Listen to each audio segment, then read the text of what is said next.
There's a pressing issue? None. No question. There are no questions. Satisfied.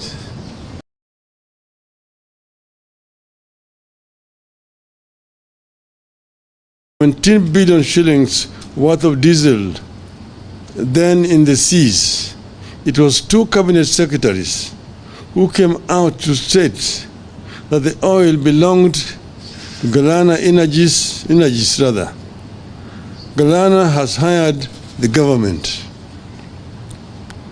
Over this same weekend, however, Busia Senator Honorable Kiom Tata tabled evidence of the government withdrawing 42,965,290,402 shillings from the consolidated fund without the authority of Parliament and spending it on what it called subsidies to private financial enterprises. The senator tabled evidence that in June 2023, at the closure of the financial year 2022-2023, the National Treasury withdrew 17,222,718,630 shillings to subsidize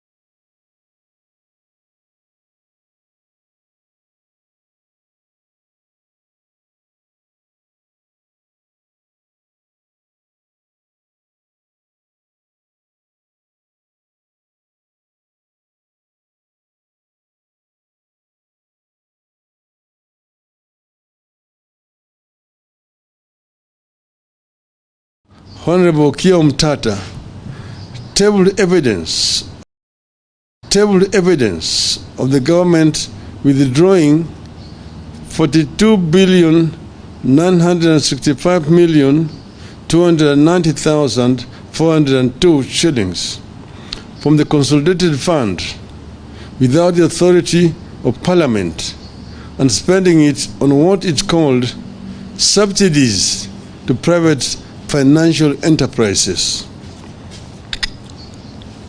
The senator tabled evidence that in June 2023, at the closure of the financial year 2022-2023, the National Treasury withdrew 17,222,718,630 shillings to subsidize private financial enterprises. He was able to establish a link between the Kenya shilling 17 billion, which was unconstitutionally withdrawn from the consolidated fund in June 2023, to subsidize unnamed between Mrs. Njeri and the 2 cabinet secretaries. I concur with Senator's suspicion that Njeri is the private financial enterprises funded by the Kenya shillings 17 billion illegally from the consolidated fund and received by the Ministry of Petroleum and Mining. The CS for Energy and Petroleum, Mr. Chirchir, and National Treasury, CES, Njuguna Ndungu, have certainly committed criminal offenses, abused office, and gone against the Constitution. They stole money from the consolidated fund in addition to spending money way above what Parliament approved. They must not only resign, they must also be prosecuted I want to speak today both to the cartels and the executive, who it appears are joined at the hip. The oil firms, the National Assembly majority leadership, and the CS David Chirchir have talked of there being a G2G memorandum of understanding in this oil deal. Once again, I am asking that the documents be shared with the public.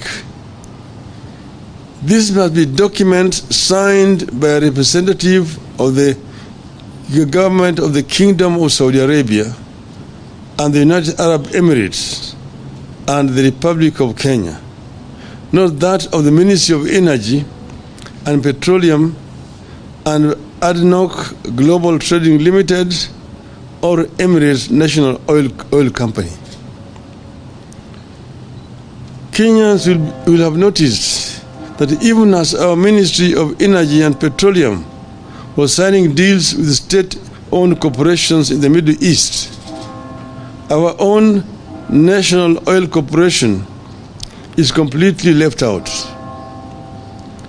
NOC has a legal mandate to participate in all aspects of the petroleum industry and is only owned by the government of Kenya through a joint ownership by the ministry responsible for the petroleum function. How does Chirchir explain the exclusion of this corporation in favor of private shady firms? If he was signing, he should have signed with the minister. Is equivalent on the other side. But those companies are the ones who should sign with the NOC, not the minister. We also know that for a ship to leave one port for another, loaded with goods, it has to get a letter from the Ministry of Energy and Petroleum indicating that the ship is authorized to carry and offload the cargo in Kenya. Who cleared the Njeri ship to travel to Kenya? How did it offload? Over the weekend, we were told that the deal has resulted in so-called structured sourcing of the dollar. If that is the case, why has the exchange rate not improved? How come it has not lowered the cost of oil? What benefits have the so-called structured sourcing of the dollar brought for Wananchi? We are being told that since the deal, you have stopped paying for oil in dollars. We believe that Kenyans don't care whether oil is paid for in dollars, shillings, or rupee. They care about the cost of oil. Nonetheless, we are challenging the government to share with Kenyans evidence of payment of oil in Kenya shillings. Show us documents indicating when the payment was made in Kenya shillings, the bank accounts, and the recipients of the payment. This regime has told Kenyans so many fictitious stories that only documentary evidence will help the country separate fact from fiction. The oil companies and the Ministry of Energy and Petroleum have claimed that it is easy to verify that corporate tax is being paid by the oil companies. We agree that this shouldn't be a difficult task. So we are asking these firms to table the evidence of meeting the corporate tax obligations. Don't tell us, show us. We hope the Kenya Revenue Authority is listening to our demand for evidence of corporate tax compliance by Oryx, Galana, and Gulf oil companies. The Ministry of Energy and Petroleum must also table the supplier purchase agreement in this deal. If the deal was to benefit Kenyans, its details should not be hidden from them. In subsequent comments on this matter since last Thursday, I have questioned why the Director General of the Energy and Petroleum Regulatory Authority, Mr. Daniel Kiptoo, could go to the Middle East, participate in the oil negotiation, and then come back to Nairobi to regulate the prices.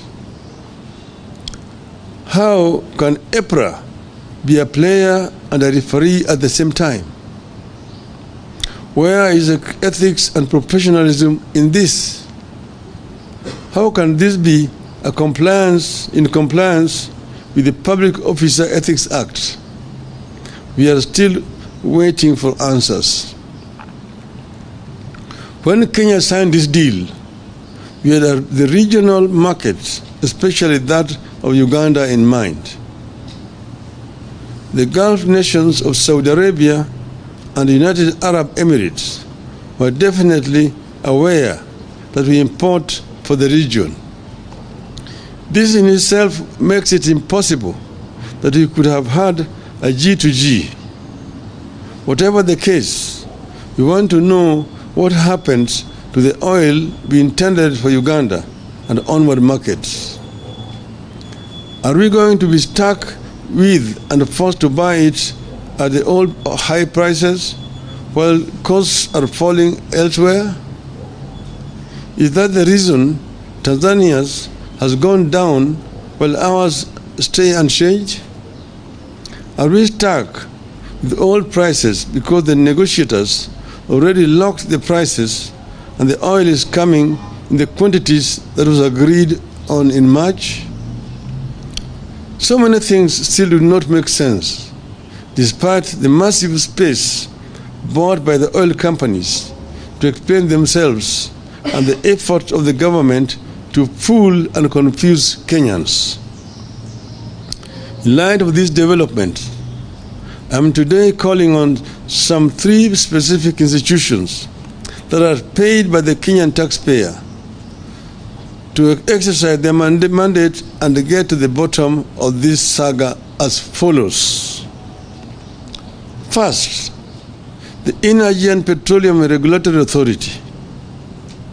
This institution, under the chairmanship of a distinguished scholar, Honorable Justice Professor Jackton B. Ojwang, has the primary duty to protect the people of Kenya from predatory practices.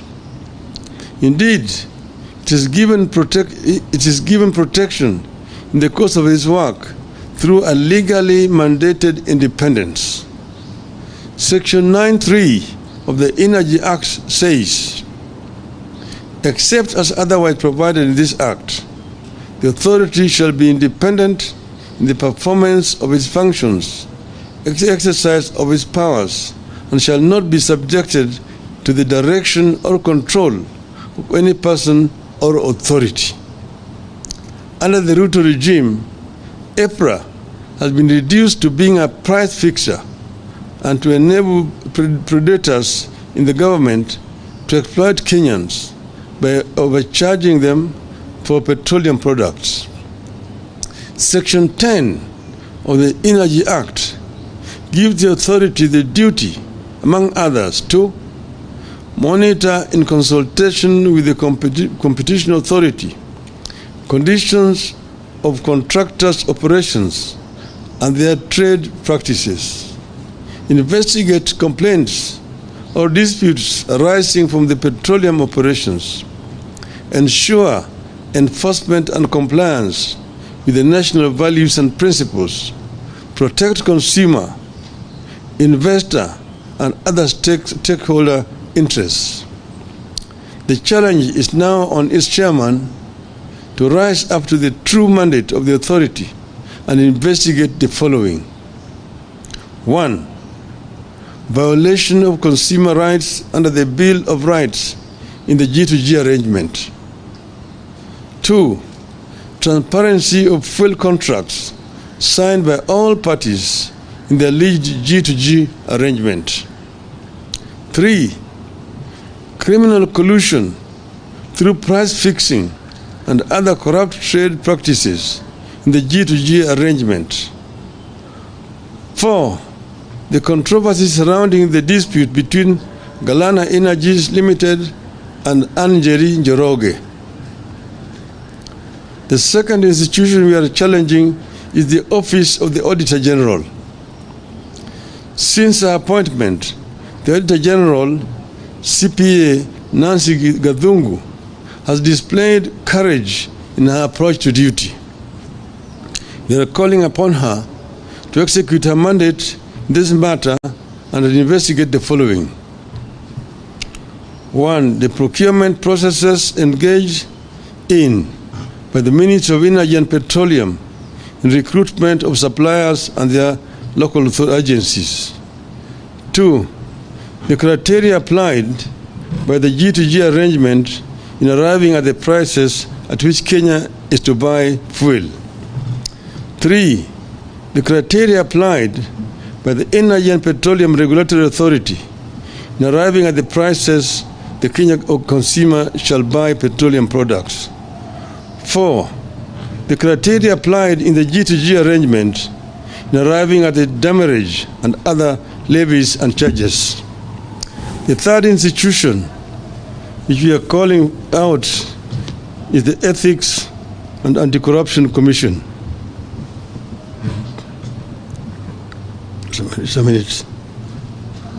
We take note that Chairman Bishop David Oginde and the Ethics and Anti-Corruption Commission have been silent about the goings on in the petroleum sector.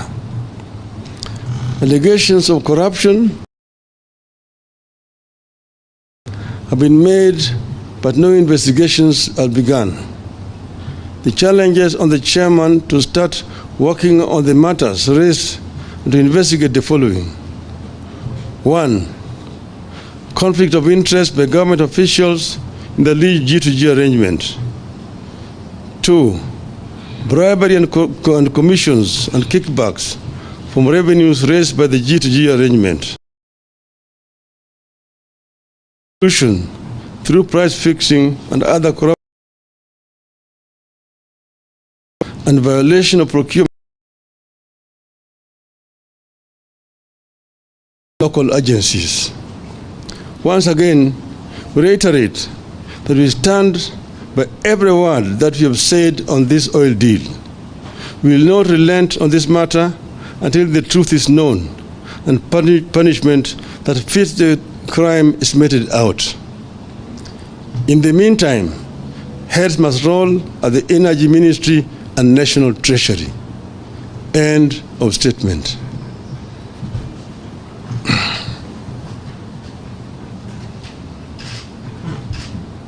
Okay.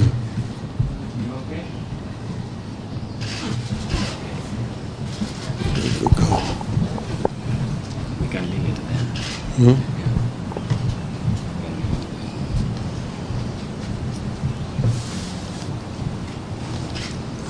There's a pressing issue?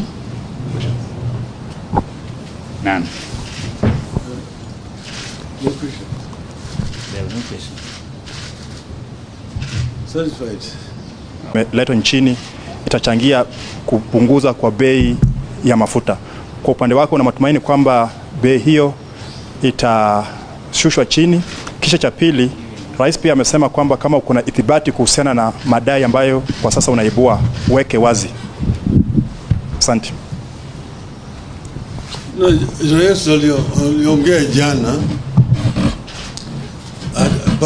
juu ya bei ya mafuta, lakini sisi tunaongea juu ya mafuta ambayo tayari iko hapa.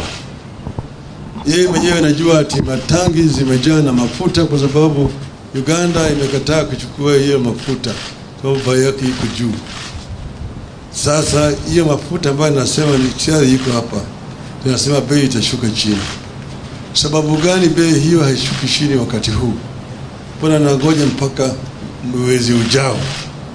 Haya yote katika hiyo statement ambayo mimi nimetoa, nimesema mambo mengi zaidi. Nimeongea juu ya vile hii mafuta yenyewe ilikuja hapa. Kwanza walisema, na hata yeye jana alikariri, ati hii ni serikali na serikali.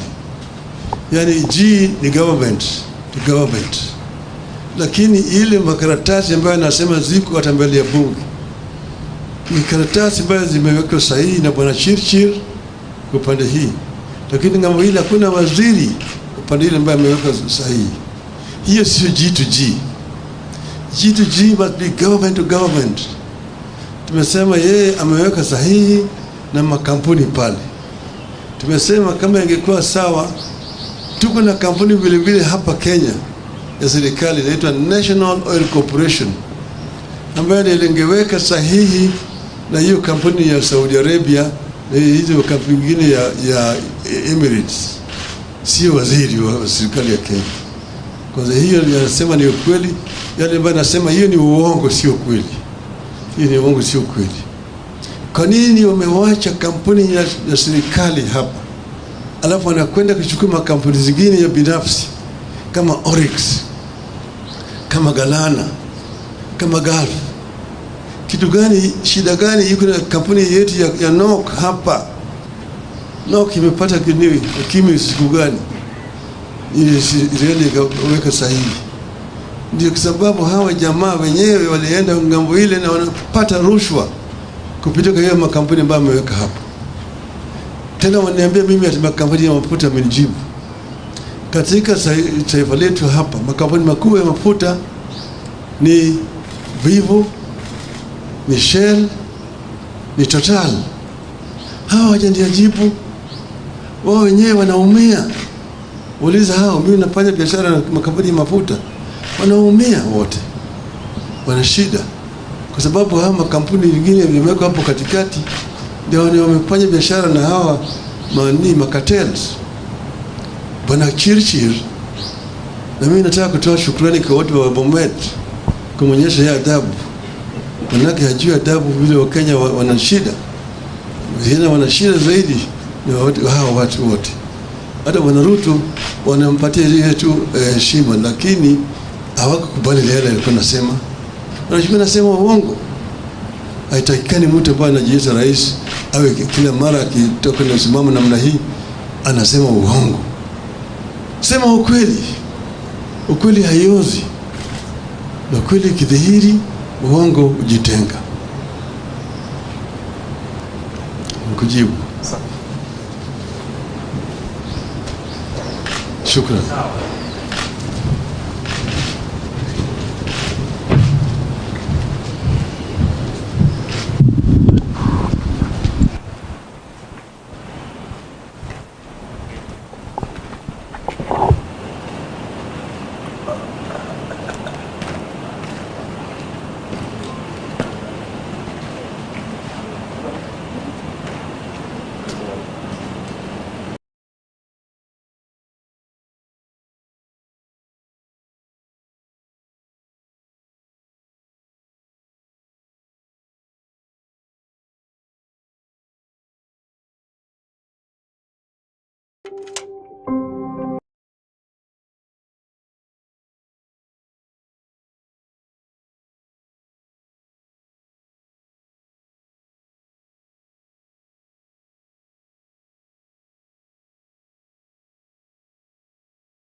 Worth of diesel then in the seas. It was two cabinet secretaries who came out to state that the oil belonged to Galana Energies rather.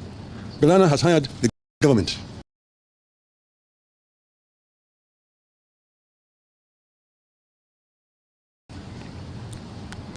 Over this same weekend, however, Busia Senator Honorable Kio Mtata tabled evidence of the government withdrawing 42,965,290,402 shillings from the consolidated fund without the authority of Parliament and spending it on what it called subsidies to private financial enterprises.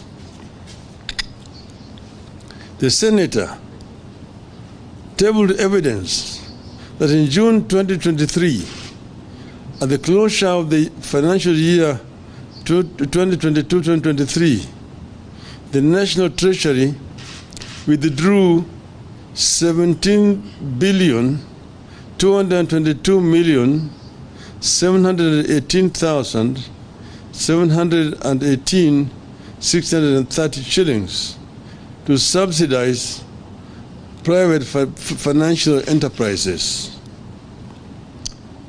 He was able to establish a link between the Kenya shilling 17 billion, which was unconstitutionally withdrawn from the consolidated fund in June 2023 to subsidize unnamed private financial enterprises, and the 17 billion shillings contested oil shipment between Mrs. Njeri and the two cabinet secretaries. I concur with Senator's suspicion that Njeri is the private financial enterprises funded by the Kenya shillings 17 billion illegally from the consolidated fund and received by the Ministry of Petroleum and Mining. The CS for Energy and Petroleum, Mr. Chirchir, and National Treasury, CES, Njuguna Ndungu, have what it's called subsidies to private financial enterprises. The senator tabled evidence that in June 2023, at the closure of the financial year 2022-2023, the National Treasury withdrew 17,222,718,630 shillings to subsidize private financial enterprises. He was able to establish a link between the Kenya shilling 17 billion, which was unconstitutionally withdrawn from the consolidated fund in June 2023 to subsidize unnamed private financial enterprises, and the 17 billion shillings contested oil shipment between Mrs. Njeri and the two cabinet secretaries. I concur with Senator's suspicion that Njeri is the private financial enterprises funded by the Kenya shillings 17 billion illegally from the consolidated fund and received by the Ministry of Petroleum and Mining.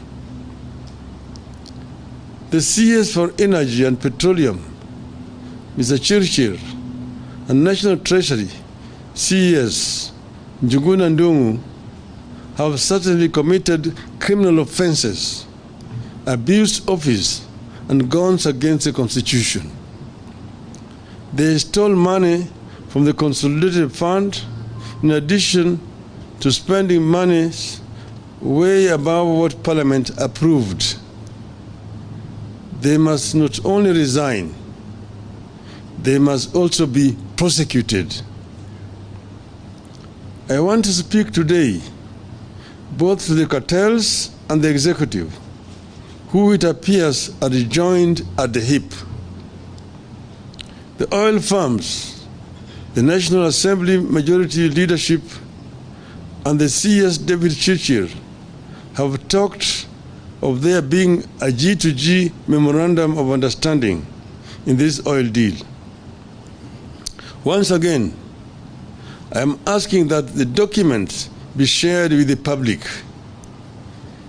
This must be documents signed by a representative of the government of the Kingdom of Saudi Arabia and the United Arab Emirates and the Republic of Kenya, not that of the Ministry of Energy and Petroleum and ADNOC Global Trading Limited or Emirates National Oil Company. Kenyans will have noticed that even as our Ministry of Energy and Petroleum was signing deals with state-owned corporations in the Middle East, our own National Oil Corporation is completely left out. NOC has a legal mandate to participate in all aspects of the petroleum industry and is only owned by the government of Kenya through a joint ownership by the ministry responsible for the petroleum function. How does Churchill explain the exclusion of this corporation in favor of private shady firms? If he was signing, he should have signed with the minister. Is equivalent on the other side. But those companies are the ones which should sign with the NOC, not the minister. We also know that for a ship to leave one port for another, loaded with goods, it has to get a letter from the Ministry of Energy and Petroleum indicating that the ship is authorized to carry and offload the cargo in Kenya. Who cleared the Njeri ship to travel to Kenya? How did it offload? Over the weekend, we were told that the deal has resulted in so-called structured sourcing of the dollar. If that is the case, why has the exchange rate not improved? How come it has not lowered the cost of oil? What benefits have the so-called structured sourcing of the dollar brought to wananchi? We are being told that since the deal, you have stopped paying for oil in dollars. We believe that Kenyans don't care whether oil is paid for in dollars, shillings, or rupee. They care about the cost of oil. Nonetheless, we are challenging the government to share with Kenyans evidence of payment of oil in Kenya shillings. Show us documents indicating when the payment was made in Kenya shillings, the bank accounts, and the recipients of the payment. This regime has told Kenyans so many fictitious stories that only documentary evidence will help the country separate fact from fiction. The oil companies and the Ministry of Energy and Petroleum have claimed that it is easy to verify that corporate tax is being paid by the oil companies. We agree that this shouldn't be a difficult task.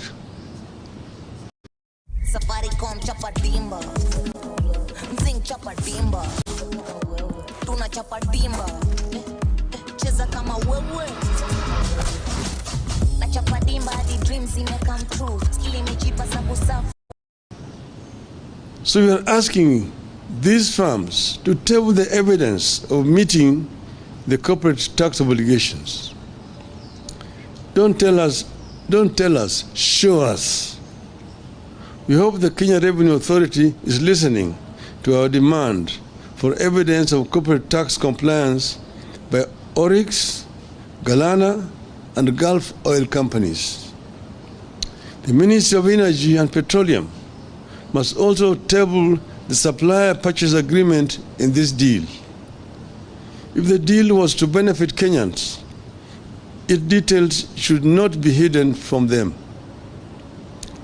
In subsequent comments on this matter, since last Thursday, I have questioned why the Director General of the Energy and Petroleum Regulatory Authority, Mr. Daniel Kiptoo, could go to the Middle East, participate in the oil negotiation, and then come back to Nairobi to regulate the prices. How can EPRA be a player and a referee at the same time? Where is the ethics and professionalism in this? How can this be in compliance with the Public Officer Ethics Act? We are still waiting for answers. When Kenya signed this deal, we had the regional markets, especially that of Uganda, in mind. The Gulf nations of Saudi Arabia and the United Arab Emirates were definitely aware that we import for the region. This in itself makes it impossible that we could have had a G2G. Whatever the case, we want to know what happens to the oil we intended for Uganda and onward markets. Are we going to be stuck with and forced to buy it at the old high prices while costs are falling elsewhere? Is that the reason Tanzania's has gone down while ours stay unchanged? Are we stuck with old prices because the negotiators already locked the prices and the oil is coming in the quantities that was agreed on in March? So many things still do not make sense, despite the massive space bought by the oil companies to explain themselves and the efforts of the government to fool and confuse Kenyans. In light of this development, I am today calling on some 3 specific institutions that are paid by the Kenyan taxpayer to exercise their mandate and get to the bottom of this saga as follows. First, the Energy and Petroleum Regulatory Authority. This institution, under the chairmanship of a distinguished scholar, Honorable Justice Professor Jackton B. Ojwang, has the primary duty to protect the people of Kenya from predatory practices. Indeed, it is given protection in the course of its work through a legally mandated independence. Section 9(3) of the Energy Act says, except as otherwise provided in this Act, the authority shall be independent in the performance of its functions, exercise of its powers, and shall not be subjected to the direction or control of any person or authority. Under the Ruto regime, EPRA has been reduced to being a price fixer and to enable predators in the government to exploit Kenyans by overcharging them for petroleum products.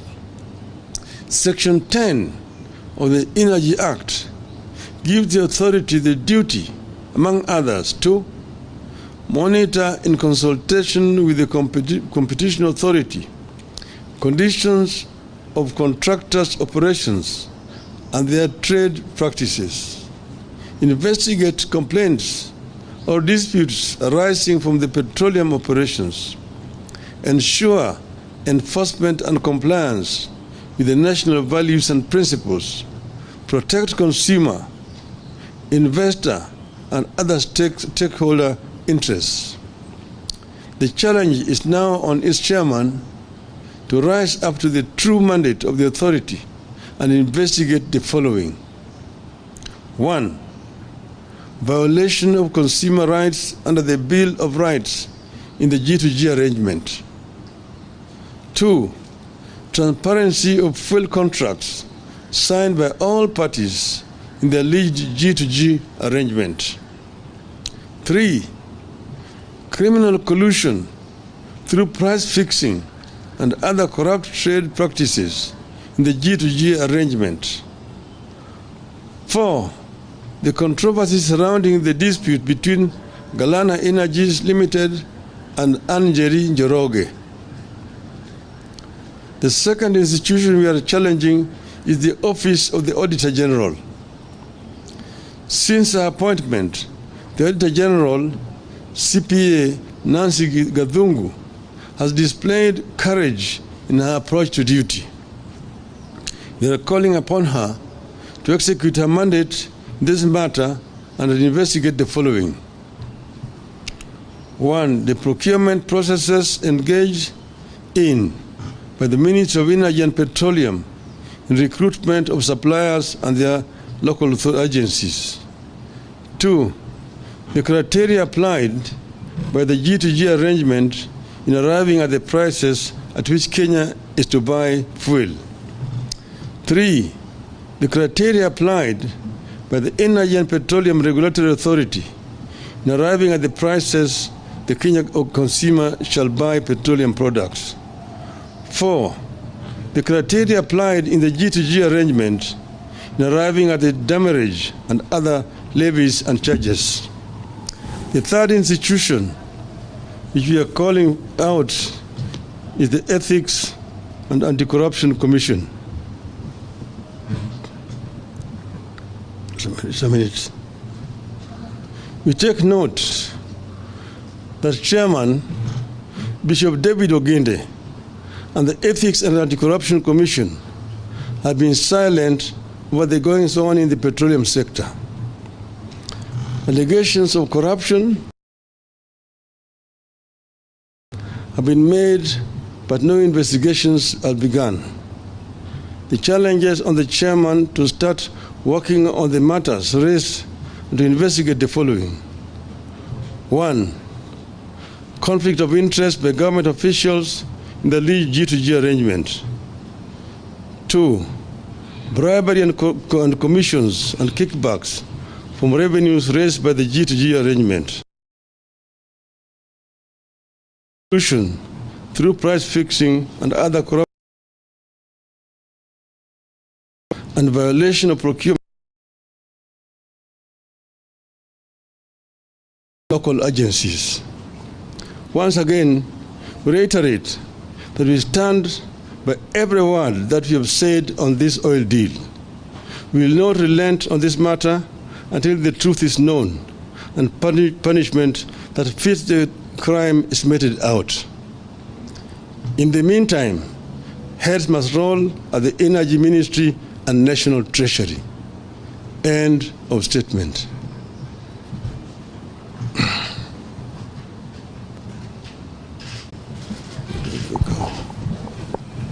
We can leave it there.